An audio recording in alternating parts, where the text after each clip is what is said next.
구약 성경 신명기 5장 16절 말씀입니다.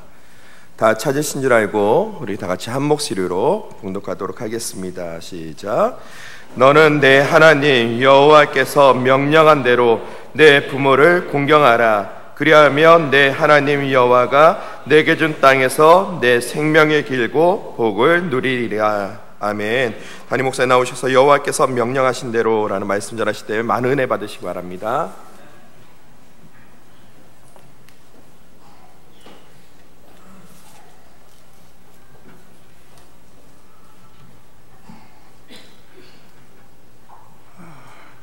살아계신 하나님의 법칙 중에 하나가요, 심는 대로 거두게 하신다는 사실입니다. 하나님이 안 살아 계시다면 팥 심은 데서 콩이 날 수 있습니다. 하나님이 안 살아 계시다면요, 거짓을 심고 진실을 거둘 수가 있습니다. 그런데 하나님은 살아 계시기 때문에 심는 대로 거두게 하십니다. 이런 측면에서 부모님을 공경하는 효를 심으면 그 자녀로부터 다시 효를 받게 됩니다. 부모에게 불효를 하면은 자신의 자녀로부터 불효를 되돌려 받게 됩니다. 왜요? 하나님은 심는 대로 거두게 하시기 때문입니다. 지난 주간에 신문에서 충격적인 기사를 하나 보았습니다. 서울시에서 어르신 보호 전문기관에 접수된 어르신 학대에 대한 내용이었습니다. 서울시에 지난 연도에요, 어르신을 학대한 것에 대한 신고가 420건이 접수가 되었습니다.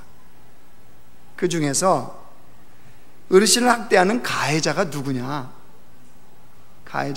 했을 때 가장 가해자가 많은 퍼센트가 누구냐? 아들입니다. 아들이 부모를 가해합니다. 40.9%. 두 번째가 배우자입니다. 17%.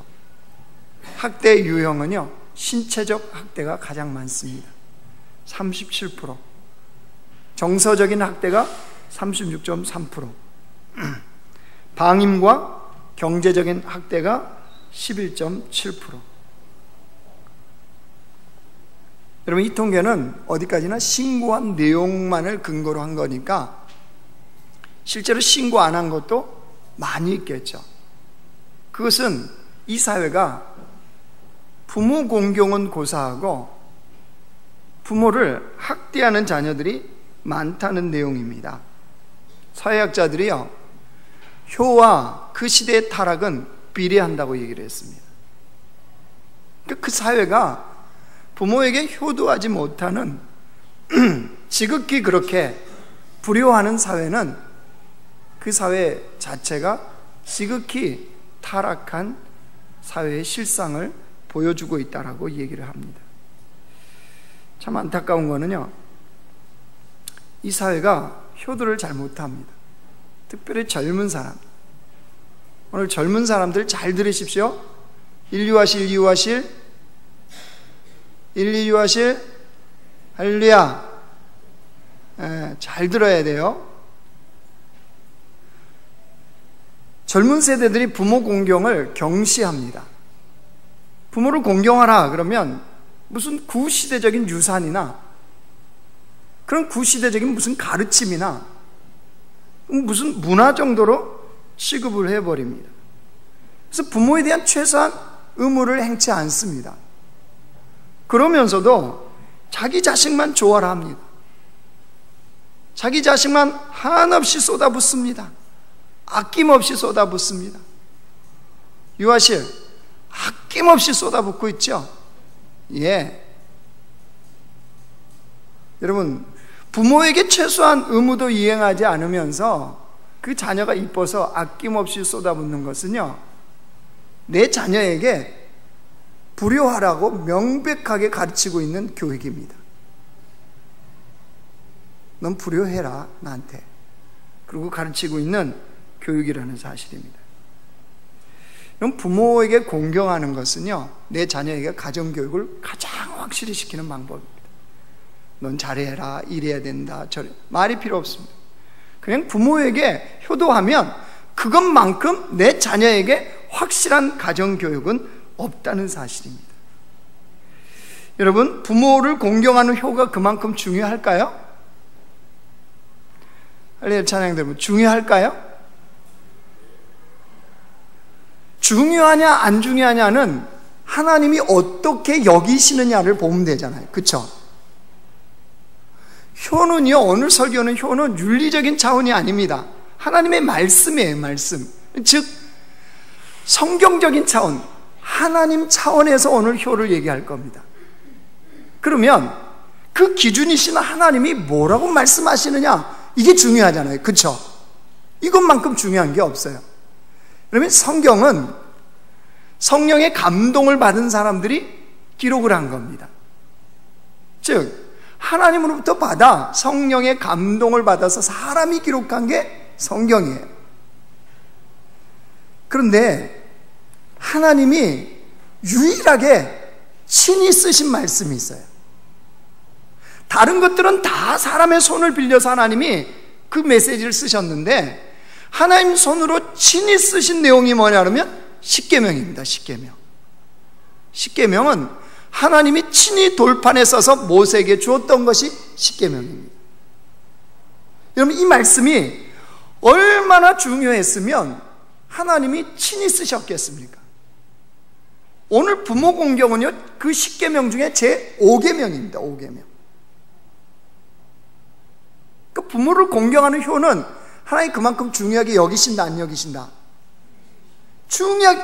오늘 어찌 이렇게 반응이 없으세요?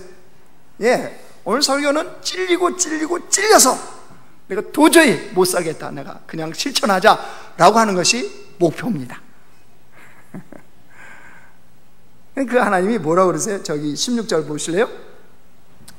너는 내 하나님 여호와께서 뭐한 대로? 명령한 대로. 그렇죠? 명령한 대로. 이 명령한 대로라, 이 무슨 말씀이에요? 하나님의 절대적인 명령이라는 거예요. 뭐는요? 부모 공경하는 효는 절대적인 명령 앞에 백성들은 어떻게 해야 됩니까? 선택할 수 있습니까? 절대 순종해야 됩니까? 다시 묻습니다. 하나님의 절대적인 명령 앞에 그 백성들은 선택입니까? 절대 순종입니까? 절대 순종해야죠. 더구나 이 명령이 얼마나 중요했으면 하나님이요, 축복을 약속하십니다. 십계명에 약속이 있는 첫 계명이라 그래서, 여러분 16절 보세요. 그리하면부터 있습니다. 그리하면부터 시작. 그리하면 내 하나님 여호와 내게 준 땅에서 내 생명이 길고 복을 누리리라. 이 말씀을 지켜 행하면 복을 누리는 인생이 되게 하겠대요. 시편 1편처럼 복 있는 사람, 철을 따라 열매를 맺으며 그 잎사귀가 마르지 아니함 같으니 그가 하는 모든 일이 다 형통함이로다. 이 말씀을 지켜 행하는 자에게는 하나님이 그런 형통의 복을 허락하시겠다는 거예요. 자, 그러면 그렇게 중요한 하나님의 절대 명령의 내용이 뭐예요? 다 16절 다시 봅니다. 너는 내 하나님 여호와께서 명령하신 대로, 그 다음 읽습니다. 시작. 내 부모를 공경하라. 우리 하나님이 말씀하신 절대 명령의 내용이 뭐예요? 내 부모를 뭐하라? 공경하라. 여러분, 이런 질문이 생길 수 있습니다. 부모를 왜 공경해야 합니까? 우리 부모님은 나에게 특별히 해준 것이 없습니다. 내가 자라나는 거, 내가 삶의 그 여정 가운데 부모가 나에게 특별히 해준 게 없습니다. 내가 왜 공경을 해야 됩니까? 라고 말씀하시는 분들도 있을 겁니다. 부모님을 생각하면 굉장히 마음이 어려우신 분들도 있을 겁니다. 왜냐하면 우리 부모님들은 성자가 아니거든요. 인생을 사시면서 가족들에게 실수하는 모습도 많이 보여줬을 수도 있습니다. 인생을 살면서 부모가 실패의 모습을 보여줬을 수도 있습니다. 아니, 의도치 않게 자녀들에게 커다란 상처를 준 부모들도 분명히 있을 겁니다. 이런 부모의 상황이라면 내 부모를 공경하라 라고 하는 이 하나님의 명령에 쉽게 동의가 되지 않을 수도 있을 겁니다. 그런데 기억하십시오. 하나님은 했으면 좋겠다가 아니에요. 내 부모를 공경했으면 좋겠다? 이 말씀이 아닙니다. 내 부모를 공경하라. 명령입니다. 명령. 하나님의 명령에는요, 선택권이 없습니다. 그냥 순종만 있을 뿐입니다. 근데 하나님이 이유 없이 부모를 공경하라는 말씀을 하시는 것이 아니에요. 타당한 이유가 다 있어요. 오늘 할렐루야 찬양대가 찬양했죠? 하나님의 말씀의 계명을 지켜라. 그런데 맨 처음이 뭐였어요? 찬양 가사가. 가사가 뭐였어요? 너무 무리한 욕을 하고 있죠, 제가? 그 첫 가사가 그거잖아요. 삐리 정리하면 부모는 하나님의 대리자예요, 대리자. 하나님을 나타낸다는 거예요. 누굴 통해서? 누굴 통해서요? 부모를 통해서, 부모를 통해서. 그러니까 부모는 하나님의 대리자고, 생명이 부모로부터 왔고, 생명을 양육을 누구로부터 받았어요? 부모로부터 받았어요. 자, 그냥 말 정리하면 뭐냐면요, 부모 없으면 너 없다예요. 자, 옆에 사람 보고 한번 자 선포 한번 해주십시다. 부모 없으면 너 없다. 시작. 없어요. 우리가 잘나서 내가 있는 것 같은데 아니요. 부모 없으면 나 없어요. 진짜 그 말씀 있냐고요? 예, 있어요. 우리는요, 영혼 분리설을 믿습니다. 이게 무슨 말이냐면요, 말라기 한번 찾아보십시오. 구약성경 맨 끝에 말라기 2장 15절입니다.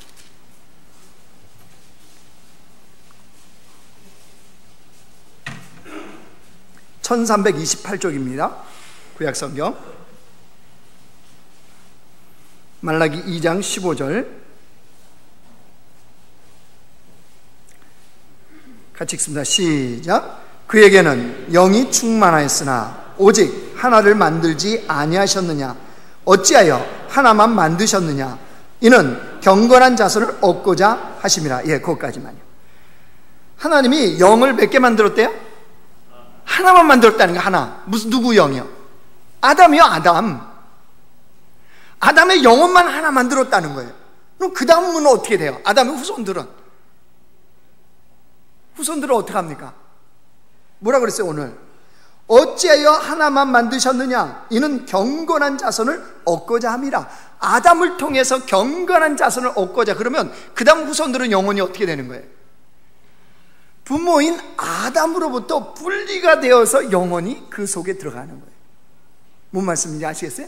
하나님은 능력이 있음에도 불구하고 아담의 영혼만 만드셨다는 거예요. 그리고 그 다음 자녀들은 아담으로부터 영혼이 분리되어서 그 영혼이 들어가는. 그게 무슨 말이냐? 부모가 없으면 자녀의 영혼이 있을 수 있다 없다? 오늘 이러면 설교 길어져요. 내 부모의 영혼이 없었다면 나의 영혼이 있다 없다? 없어요. 없어. 하나님이 따로 창조해서 딱 집어넣어 준 게 아니라는 거예요. 부모로부터 분리되었다는 거예요. 그러니까 부모가 없으면 나는 있을 수가 없는 겁니다. 여러분, 이 경이로운 진리 앞에 서면 부모가 나를 어떻게 되어줬던, 어떻게 키웠던, 부모 어떤 관계, 어려운 관계에 있던 그걸 다 떠나서 나의 부모에게 공경해야 될 충분한 이유가 그 하나만으로도 충분합니다. 나의 부모로부터 나의 영혼이 분리돼서 나왔다는 사실입니다. 자, 그러면 이제 구체적으로 어떻게 하는 게 부모 공경이냐 말이에요. 효도는 도대체 어떻게 하는 거예요? 오늘 내 부모를 공경하라 그랬죠. 이 공경하다라는 히브리 단어는요, 카바드입니다. 카바드는 뭐냐면 무겁다. 즉 부모의 삶의 무게를 존중하라 이 뜻이에요. 부모의 삶의 무게를 존중하라. 근데 이 말씀을 똑같이 사도 바울이 예배소서 6장에서 이 말씀을 갖다 씁니다. 거기는 이제 헬라어로 써졌겠죠. 헬라에서 이 공경하다는 사도 바울은 어떤 단어를 선택하냐면 티마라는 단어를 씁니다. 이 티마는 뭐냐면요, 가치를 높이다, 그 다음에 경의를 표하다, 이런 뜻입니다. 이 두 가지를 종합하면 무슨 뜻이냐 하면요, 이렇게 정리할 수 있습니다. 부모의 삶에 대해서 가치를 높이고 그 삶의 무게를 존중하는 태도, 이게 공경 효도입니다. 즉 자식인 자녀의 삶에서 부모를 가장 가치 있는 분으로 여기면서 그게 합당하게 여겨드리는 것이 공경 효도예요. 눈만 깜빡깜빡 하시는 거 보니까 좀 어렵다는 거네요. 알겠습니다. 구체적으로 말씀드립니다. 어떻게 하는 것이 효도냐? 어떻게 하는 것이 공경이냐? 여러분, 한 해 동안 어떻게 부모에게 공경하고 효도했는지 오늘 말씀을 통해서요, 우리 자신을 좀 점검해 보시고 또 부모의 효도에 대한 방향을 잡으시기 바랍니다. 어떻게 하는 거냐? 첫 번째요, 부모의 가르침에 순종하는 것이 효도입니다. 부모의 가르침에 순종하는 것. 사람이 살아가면서요, 삶에 대한 지식의 95%는 부모가 아닌 다른 데서 배운다고 합니다. 삶에 대한 지식이요. 학교나 학원이나 주변 사람들로부터 삶에 대한 지식과 정보를 얻어요. 그러다 보니까 이 자녀들이 커서 이제 나중에 부모가 뭐라고 그러면 꼭 그렇게 핀잔을 줍니다. 뭘 모르시면 좀 잠잠히 하세요. 그렇죠. 자기가 다른 데서 다 듣고 배우고 했던 그런 정보나 지식에 비하면 부모가 떨어지죠. 그러니까 뭘 모르면 잠잠히 좀 하세요, 계세요 라고 핀잔을 줄 수가 있어요. 부모를 무시하는 거죠. 그럴 수 있습니다. 그런데 자녀들은 잘 기억해야 됩니다. 부모가 말씀하는 거는요, 지식을 말하는 게 아닙니다. 부모의 가르침은요, 지혜입니다. 지혜. 삶의 무게에서 오는 지혜, 그 연세 그만큼 살았던 삶에서 나오는 지혜의 말씀을 하시는 거지 지식의 말씀을 하는 게 아니에요. 자녀들이 왜 부모의 소리를 듣기 싫어하고 무시를 하느냐?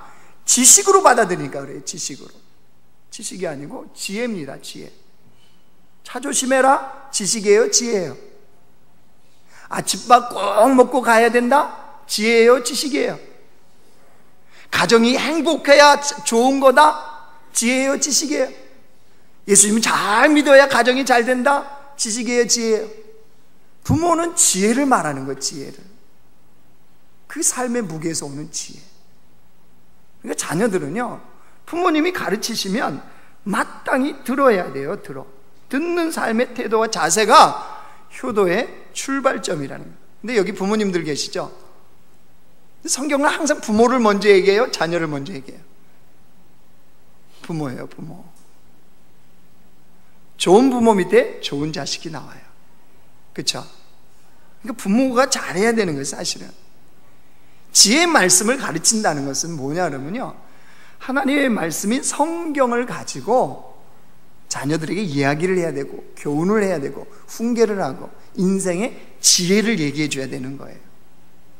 그러니까 부모님들이 그 성경 말씀의 근거에서 자녀를 교훈하고 가르치고 해야 그 자녀가 온전히 그것을 받아들이고 공경하는 자녀가 된다는 거예요. 왜냐하면 하나님이 주 안에서 순종하라고 그랬지 자녀들한테 무조건 순종해라 그렇게 말씀하신 게 아니거든요.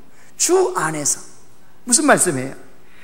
하나님의 말씀 안에서 순종하라는 거거든요. 그러니까 부모는 하나님의 말씀을 통하여 아이들을 훈계하고 가르치고 교훈해야 돼요. 이게 부모님이 해야 될 내용이란 말이에요. 부모님들 아시겠죠? 대신 자녀들은 어떻게 하라고요? 부모의 그 가르침에 순종하라, 순종. 자, 이거는 뭐 어렵지 않게 할 수 있겠죠? 그죠? 돈 안 들어가는 거니까. 그럼 이제 두 번째로 뭔 얘기 하겠어요? 돈 들어가는 얘기를 해야죠. 부모 공격 두 번째로는요, 부모님을 돌보고 사랑하는 겁니다. 부모님을 돌보고 사랑하는 거예요. 자, 그게 뭐냐? 잠언 23장 한번 잡습니다. 잠언서 23장.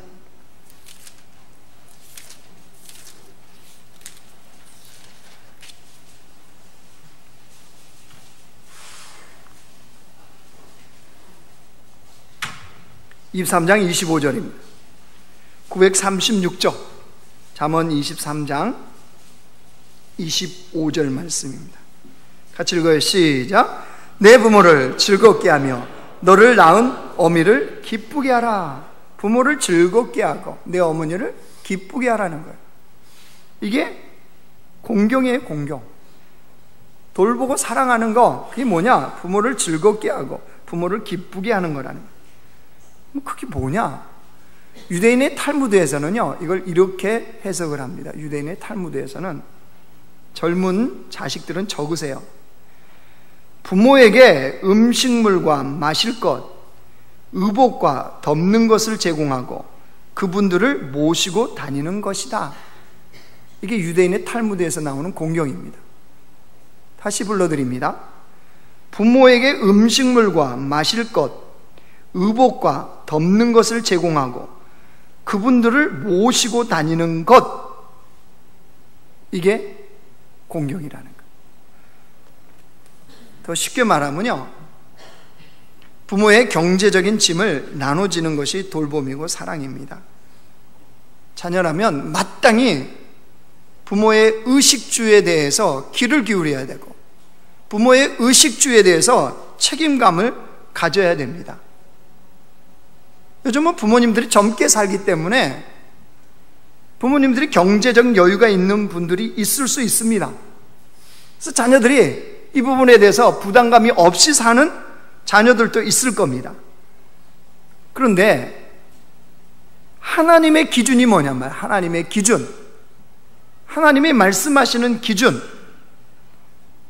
부모님의 경제적인 몫을 자녀들이 마땅히 챙겨야 한다는 것이 하나님의 기준입니다. 그럼 그 근거가 어디 있느냐? 자, 우리에게 주어진 모든 것은 누구로부터 왔습니까? 여러분, 우리에게 주어진 모든 것은 누구로부터 왔습니까? 하나님으로부터 왔죠. 그러면 그것을 주신 하나님이 정한 기준이 있어요. 우리가 받은 그것에 내가 써야 될 내 몫도 있지만, 여러분, 이웃의 몫이 있다는 거 아세요? 내가 월급을 100만 원을 받으면 100만 원 속에는 내가 써야 될 내 몫도 있지만 그 100만 원 속에는 이웃을 위해서 써야 될 이웃 몫이 있다는 거 아세요? 금시초문이에요? 하나님이 이웃을 위해서 쓰라고 그 안에 그 몫도 주시는 거예요. 그 이웃은 가난하고 소외된 자들을 위한 몫이 있는 거예요. 사실은 우리는 매달 이웃을 위해서 흘려야 돼요. 내가 다 쓰면 안 돼요. 근데 그 이웃의 몫에 누구의 몫도 있냐 그러면 부모님의 몫이 있어요. 부모님의 몫. 부모님이 경제적인 여유가 있든 없든 무관하게 부모님께 드려야 될 몫이 내가 받은 매달에 그 월급에, 그 매달의 수익에 들어있다는 사실입니다. 하나님은 11조를 떼먹는 걸 뭐라고 그럽니까? 네가 뭐 했다? 뭐 오늘 설교 뭐 계속 할까요? 11조를 떼먹었을 때 말라기 뭐라고 그랬어요? 도적질했다고 그랬죠.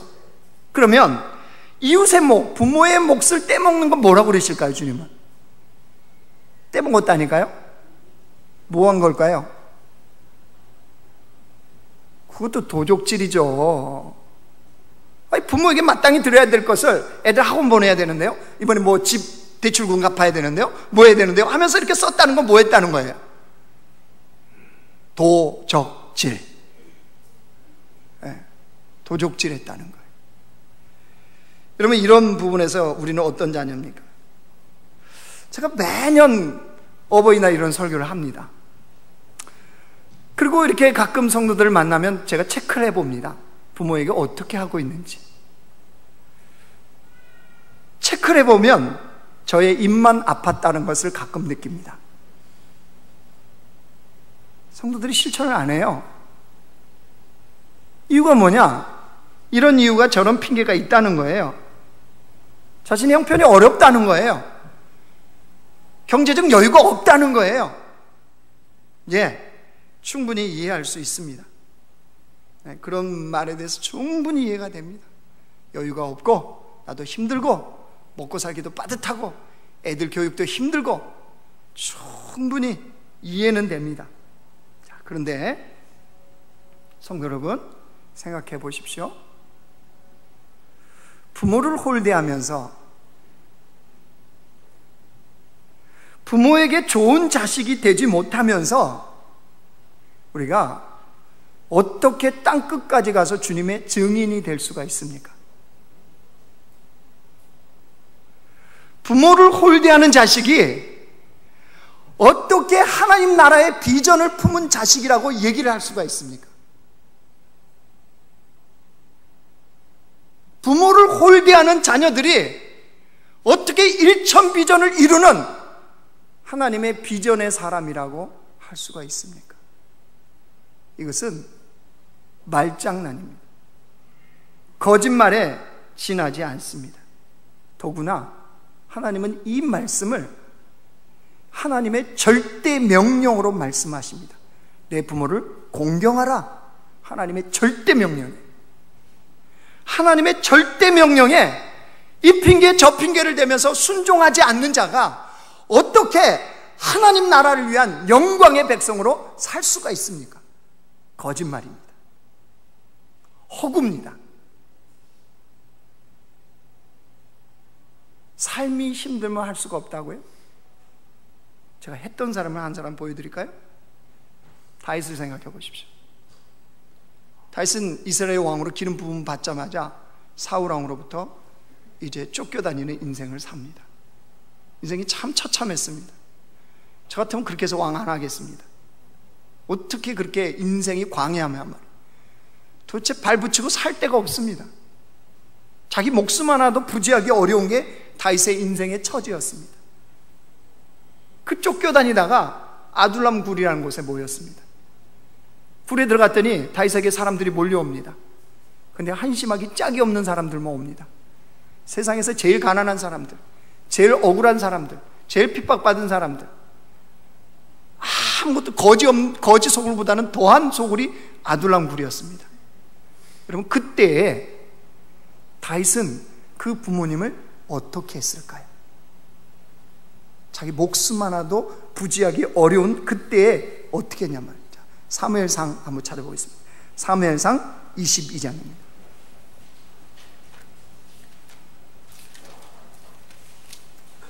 (445쪽입니다) 구약성경.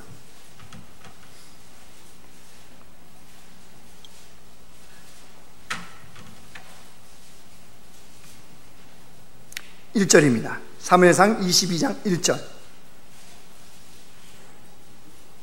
같이 읽습니다. 시작. 그러므로 다윗이 그것을 떠나 아둘람 굴로 도망하며 그의 형제와 아버지의 온 집이 듣고 그리로 내려가서 그에게 이르렀고. 아버지와 형제들이 아둘람 굴로 다윗을 찾아왔다는 거예요. 이게 무슨 말입니까? 다윗이 자기의 목숨 하나 부지하기 어렵다고, 자신의 형편과 처지가 어렵다고 부모를 나몰라 했다? 그러지 않았다는 거예요. 그때에도 다윗은 부모의 형편을 살폈다는 거예요.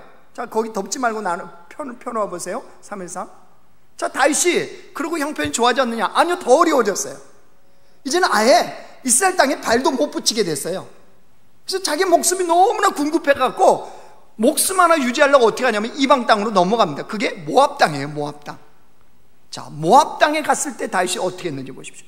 자, 3절 4절 보세요. 거기 사무엘상 22장 3절 4절 같이 읽어. 시작. 다윗이 거기서 모압 미스베로 가서 모압 왕에게 이르되 하나님이 나를 위하여 어떻게 하실지를 내가 알기까지 나의 부모가 나와서 당신들과 함께 청하나이다 하고 부모를 인도하여 모압 왕 앞에 나아갔더니 그들은 다윗이 요새에 있을 동안에 모압 왕과 함께 있었더라. 모압 왕에게 자신의 부모를 요청을 하죠. 좀 돌봐달라고. 뭐 그럴 수 있지 않느냐라고 얘기해요. 여러분, 다윗은 장차 이스라엘의 왕, 하나님의 거룩하게 기름 부은 이스라엘 왕으로 세워질 사람입니다. 그런데 여러분, 이스라엘 백성들이 이방인을 짐승보다 못하게 취급한다는 거 아시죠? 그렇죠? 그런 다윗이 모압 왕에게 자기 부모를 3절에 보면 뭐라고 그랬어요? 청하나이다 했죠. 청하나이다. 간청했다는 거거든요. 간청. 우리 부모님 좀 돌봐주세요 라고 간청했다는 것은 짐승보다도 못하게 취급했던 이방인을 취급했던 다윗이 부모를 위해서 수치를 무릅쓰고 무릎을 꿇었다는 거예요. 누구에게? 모압 왕에게요. 뭐 하려고요? 부모를 좀 더 편하게 모시는 공경, 효도를 하기 위해서. 형편과 처지가 어려워서 못한다? No. 핑계에 지나지 않습니다. 하나님은 어떤 형편과 어떤 처지에서도 부모를 돌보고 사랑해야 한다고 주님은 말씀하십니다. 어려울 때 못하면요, 형편이 나아져도 결코 못합니다. 더 구체적으로 말씀드립니다. 부모 몫이 있어요. 매달 여러분의 수익에는 부모 몫이 있습니다. 알바에서 한 달에 30만 원 받습니까? 30만 원 속에 부모 몫이 있습니다. 그러니까 매달 부모의 생활비를 챙기십시오. 사랑하는 성도 여러분, 매달 부모님의 용돈을 챙기십시오. 부모가 나보다 잘 사는, 관계없어요. 그건 여러분의 기준이고 하나님은 그렇게 해서 주신 거예요. 그걸로 우리를 훈련하시는 거예요. 보는 거예요. 주님은 물질을 다룰 수 있는 백성인지 아닌지 보는 거예요. 그거 안 되면요, 주님은 안 붙습니다. 매달 부모님의 생활비를 챙기십시오. 매달 부모님의 용돈을 챙기세요. 예, 어버이날만 띡 하는 거 아닙니다. 그 효도 아닙니다. 아이의 학원비 챙기듯이요, 챙기세요. 학원비를 이렇게 꼬박꼬박 챙기시면서. 이게 효도입니다. 부모를 돌보고 사랑하는 겁니다. 또 하나요, 부모님의 영혼에 대해서도 생각을 하십시오. 그분도 예수님 믿어야 되지 않겠어요? 부모님의 영혼을 위해서 깊이 있게 기도하시고 기회가 되실 때 복음을 전하십시오. 그게 부모님을 사랑하는 사랑 중에 사랑입니다. 그래서 우리 부모님도 천국 가야 되지 않겠습니까? 이것도 부모님을 사랑하고 돌보는 겁니다. 이런 말씀을 정리하겠습니다. 이렇게 말씀을 전하는 저는 부모님이 살아계셨을 때 아주 잘했겠죠? 예. 지가 잘했으니까 그래도 이렇게 말하겠죠.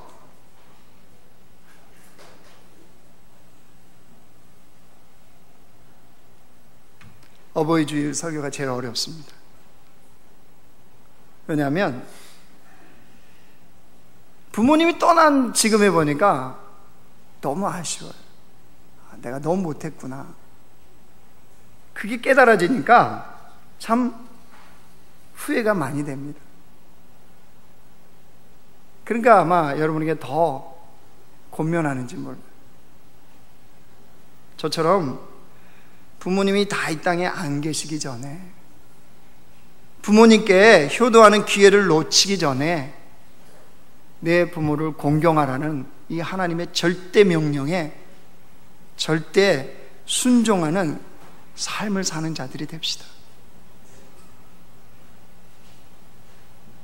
하나님께서 그 복을 약속하십니다.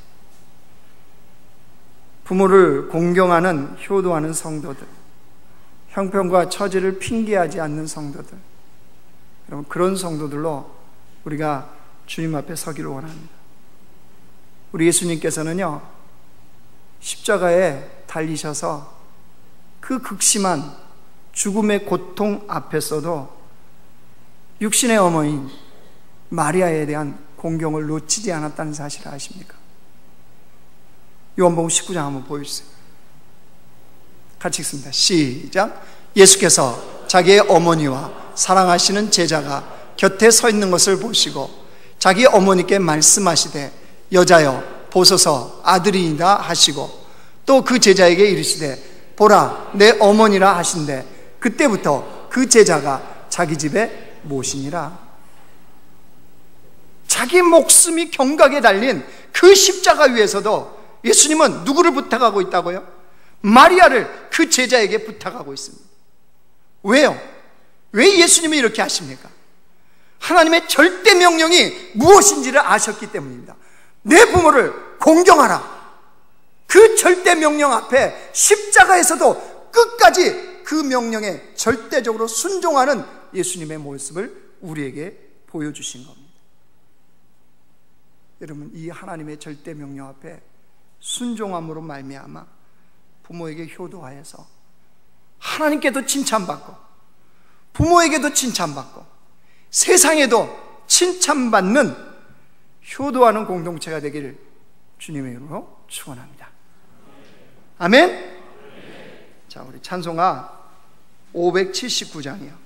어머님의 넓은 사랑. 우리 1절과 4절만 우리 같이 찬양하고 기도하기를 원합니다. 어머님의 넓은 사랑, 귀하고도 귀하다. 그 사랑은 언제든지 나를 감싸줍니다. 1절 4절 찬양합니다. 어머니 넓은 사랑, 귀하고도 귀하다. 귀하고도 귀하다. 그 사랑이 언제든지, 그 사랑이 언제든지 나를 감싸줍니다. 내가 울 때 어머니는 주께 기도드리고 내가 기뻐 웃을 때에 찬송 부르십니다. 온유하고 겸손하며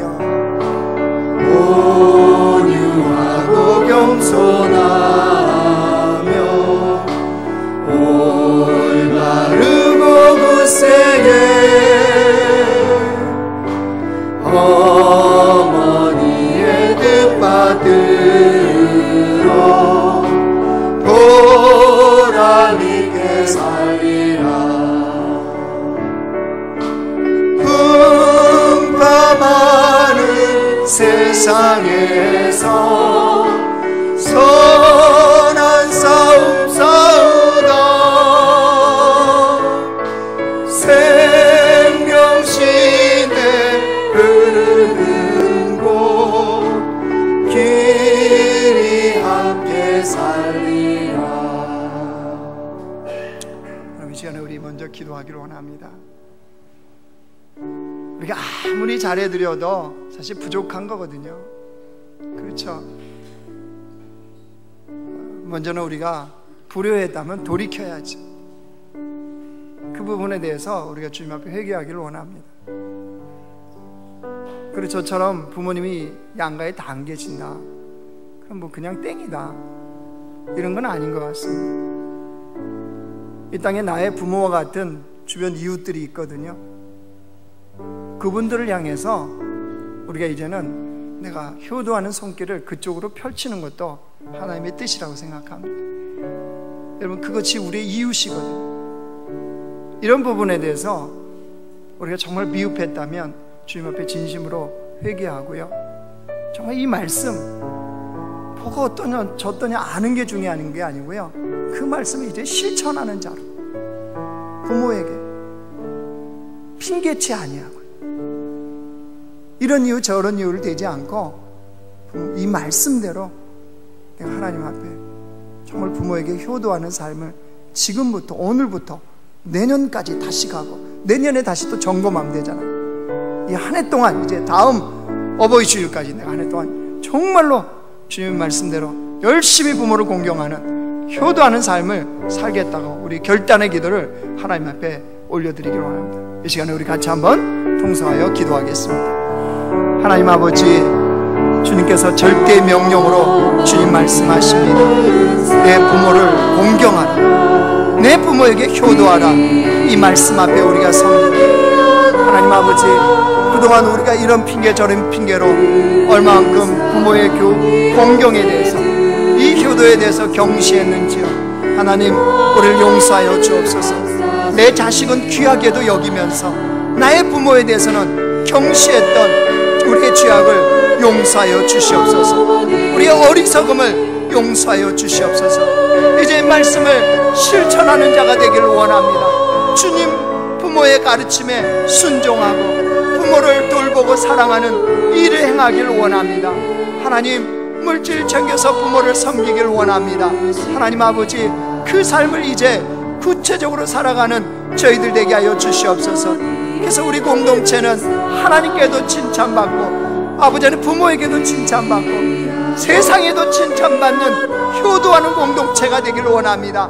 하나님이 약속하신 그 복의 역사를 누리는 가정들이 되기를 원합니다. 그런 자녀들이 되기를 원합니다. 아버지 하나님 주께서 붙잡아 주시고 효도하는 공동체로 우리를 변화시켜 주시고 우리를 붙잡아가 주시옵소서.